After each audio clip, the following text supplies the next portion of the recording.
દાખલા નંબર 31 સમાંતર બાજુ ચતુષ્કોણ ABCD ના 3 શિરોબિંદુઓ A12 B24 અને C59 છે. ચોથા શિરોબિંદુ D ના યામ શોધો.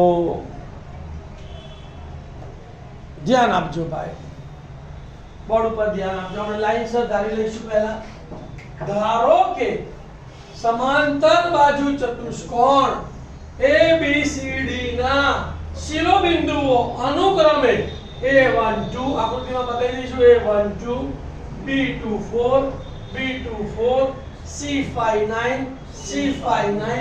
અને BX4 Y4 છે. જ્યારે પણ આ ચતુષ્કોણના શિરોબિંદુનો દાખલો પૂછાય ને ભાઈ, ત્યારે એક જ વસ્તુ યાદ રાખવાનું કે બંને વિકર્ણના મધ્ય બિંદુના યામો સરખાવી દેવાના, એટલે દાખલાનો જવાબ આવી જાય. શરત લખીશું ભાઈ કે સમાંતર બાજુ ચતુષ્કોણના વિકર્ણો પરસ્પર દ્વિભાગે છે. તો માટે શું થશે?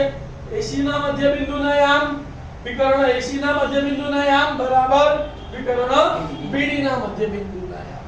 મધ્ય બિંદુના યામનું સૂત્ર આપણને ખબર છે, x યામોનો સરવાળો ભાગ્યા 2 y યામોનો સરવાળો ભાગ્યા 2.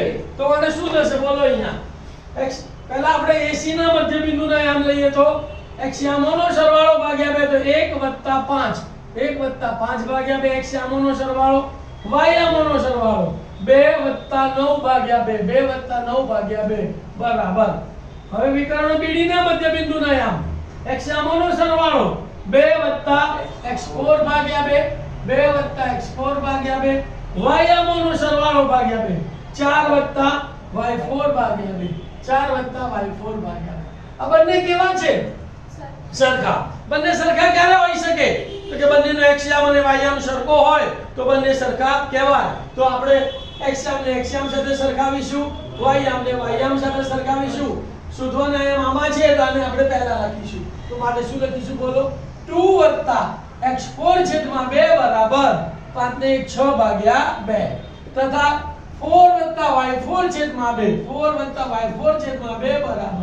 2 + 9 એટલે 11/2 બરાબર 11/2. સામ સામે સરખે સરખું ઉડી ગયા તો 2 ઉડી ગયા તો શું વધ્યું? અહીંયા 2 + x4 બરાબર 6 2 + x4 બરાબર 6. કોને સૂત્ર કરતા બનાવવાનો? x4 ને તો +2 સામે જાય તો માઈનસ, તો અહીંયા માઈનસ થાય તો 6 - 2 લખવા પડે ને. તો માટે x4 બરાબર 6 - 2. 6 માંથી 2 ગયા એટલે 4 તો માટે x4 બરાબર 4. હવે અહીંયા 2 ઉડી ગયા, શું વધ્યું? અહીંયા 4 + y4 બરાબર 11. તો શું લખ્યું અહીંયા? 4 + y4 બરાબર 11. કોને સૂત્ર કરતા બનાવીશું? y4 ને તો +4 સામે જાય તો માટે y4 બરાબર 11 - 4. 11 માંથી 4 જાય તો 7 તો y4 બરાબર 7. એટલે x બરાબર 4 આયા અને y બરાબર 7. આ તો જવાબ લખવાનો કે D બિંદુના યામ 4 7 છે. ખ્યાલ આવી ગયો?